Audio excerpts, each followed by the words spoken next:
urge you to subscribe and turn on your notifications, because on here we're talking about mental health. We're actually having a series on it.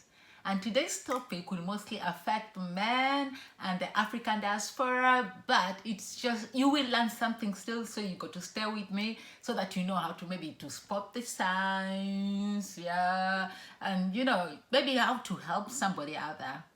But being a girl, let's talk hair first. I decided to do my hair again. The last time I did my hair, oh goodness me, I burned my arm so badly. It was so bad and it started getting infected, but as you can see, it's a little bit healing. That bit was infected. Yeah, it was beginning to infect it, but I'm really surprised by its progress. I'm so happy. By next time I'll be wearing my bikinis again. That's enough girl talk. So today, you remember the Harambe days, back in the days when we used to have Harambes. Those are the days I want us to go back to. I'm going straight to the story because my friend Nora loves stories. But Nora, sorry, today is not my story. It's not about me. Today I'm just going to talk about, somebody else, but I'm not going to go into the details of it. Privacy matters again. But his story is just similar to a lot, so you won't even be surprised. Back in the Harambe days, what did you used to do? We pick the best of the lot, in your family or clan or something. You pick the brightest, the go-getter, the one with the most potential. But for you to fit the criteria, you also had to be a male. So you'd be like the man of the house, the breadwinner. You would be like the only son or the only child. It worked in those lines. Not always. Things were beginning to change by the time I was born, but it was still there in a way. So for most family, though, without the male hero, the head of the family that would be picked. And then now, the job is pitching him up to a prominent guy who would chair lots of events. He maybe loved sharing Harambes and stuff. I don't know whether they were just generous people or maybe they just like the name due to the ego. I don't know, but there's some people you'd always find them sharing all meetings. So you go to this person, he's loaded, he knows people, he organizes a committee. And this committee will sit down and organize a boozy party, a god party. That's what boozy party is. Yay, they were the best, isn't it? You remember, as children, we only went there for the music to dance and for the sodas, Fanta, Sprites, Crest. Those are the drinks we used to have. And then we'll meet some relatives we didn't even know. Or, those are the days to meet those people you only see once in a while. They were exciting days.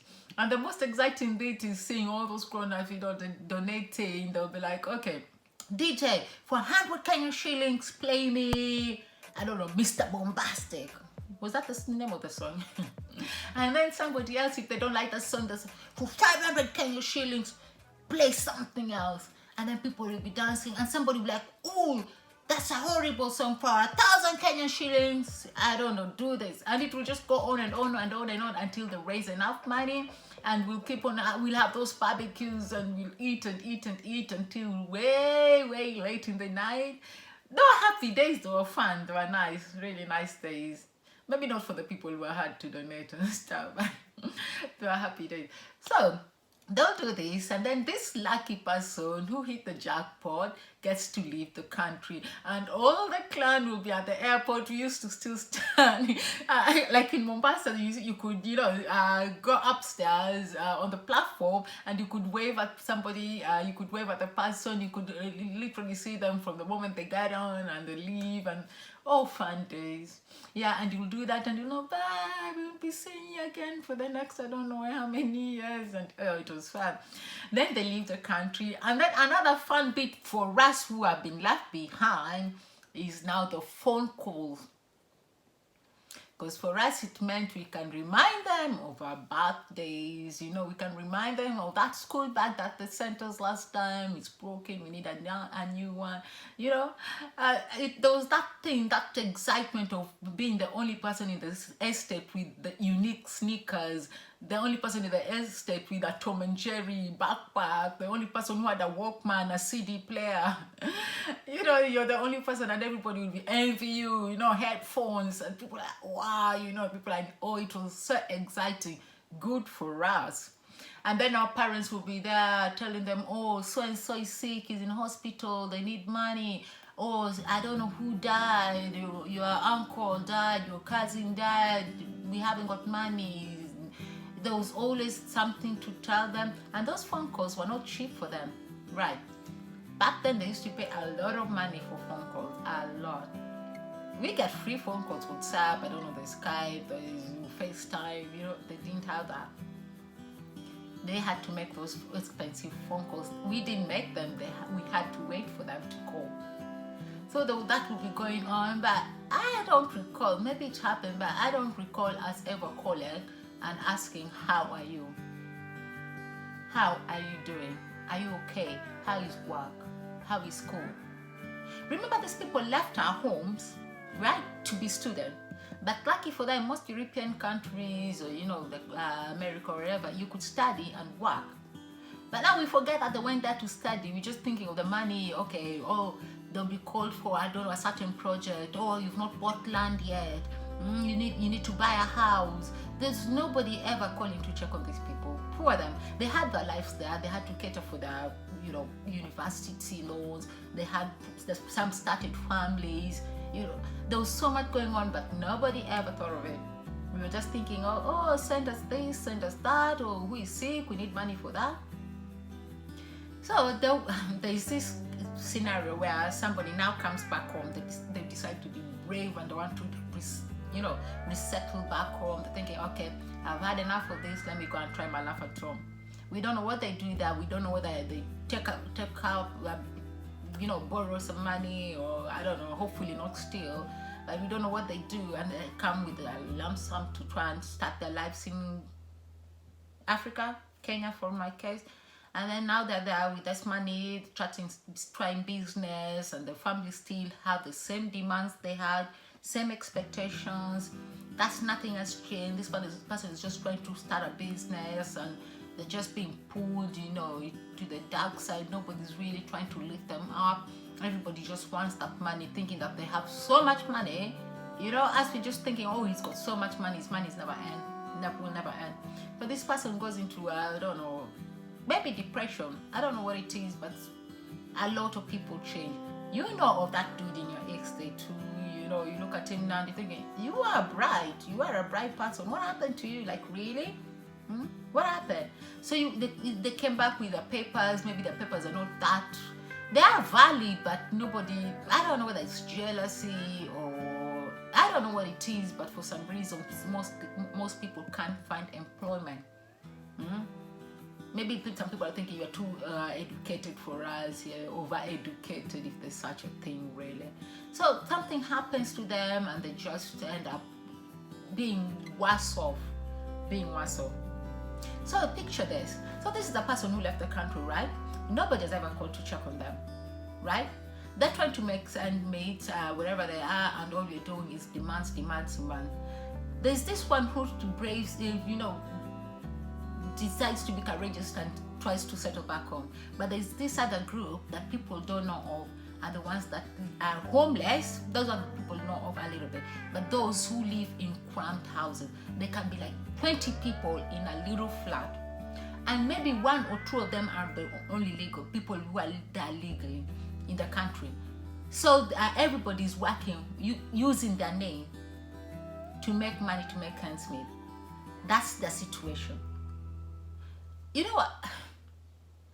I'd lived in England for like 5 or so years, and the first time I went to the States, I was so surprised. As much as I know, and the TV lies to us and just try back in Africa, they just try to make us think that, you know, America is this wonderful place. I went there and I saw so many homeless people hitchhiking, something I don't see a lot in England. In England, people, there are homeless people, but I don't know, they're laid back or subtle or something. You do really in your face.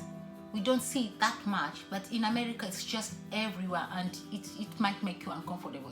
It's something you don't believe happen. So spot those signs, and know people need help. If you see that they're trying to avoid phone calls, they're never calling again, or they disappeared, know there's something wrong. Reach out for these people. And two, try and listen to what they have to say, what they are going through. Just listen to those, those messages they're trying to give you, to tell you. And three, help them. If you know somebody who could help them, suggest that person. You don't have to help them financially. Like suggest to them, if you know of a lawyer who could help them pro bono. Because a lot of people who disappear like that, they're probably illegally. They came to the country and then they realized, you know what, I want to stay here, and things didn't really work out as they wanted, and now they're just hiding. They can't go back to their country, and they can't stay here. They can't live their lives to the fullest. Help, suggest a lawyer, anything. And if it's financial, if people like it, the people in England, there's national helpline. But the sad thing is, sad people might not even have internet access. So they just need somebody to tell them even where to literally go to get help. They'll be surprised that the loans or whatever that's bothering them can even be written off in some cases. Those are the kind of help we can give. And just stop calling for the sake of calling and just giving sad news. Just think sometime. Just take time, pause, and think. Yeah, that's today for us for today. But you remember last time I had suggested this book, and if you had noticed, this book wasn't being treated that well. I kept on going like that with it. And when I realized that, I thought to myself, you know what, that book needs a new home. It needs love. It needs to be treated well. It needs to go somewhere. So I'm going to give somebody a chance to get this book. And what you're going to do for you to win this book, you're going to comment and have 50 people love your comment or like your comment or comment on it. Just 50 people either way, comment, like, love, whatever, and make that easy. Yeah, do that and earn this book. You have until end month to do so, to get your 50 people. I'm going to send it to wherever you are. I don't care, wherever you are, you're going to get this book. And this book is so special to me, that's why I kept it this long. I normally give my books out. What it is, that first time I went to the States is when I bought that book. It's even in dollars. So that's what happened. I'm going to give it out. Cool. For me, my story, I've been fleeced before, and that's not something I'm not going to talk about yet. I'm not ready because of the people it might have. But I've got fleeced almost 1M Kenya shillings. Yeah, and I'm ready to talk, but it's just not fair for the people that will be talked about. But some talks needs to be done. Anyway, that's it for today. Today's discussion is, if you're back in your country, do you want to leave, or do you know it's the best choice for you to have stayed? And if you left your home country, was it the best decision for you? Do you think you'll still make the same decision right now, or would you like it to change? Mine will be in the comment section of what I feel right now. But like everybody else, these things change. It depends on how long you've been somewhere. And there's sometimes change depending on your feelings, really. So mine will be in the comment section. And today's recommendation is As a Man Thinketh by James Allen, a good old book that we need to all have read it. So thank you for now, and bye.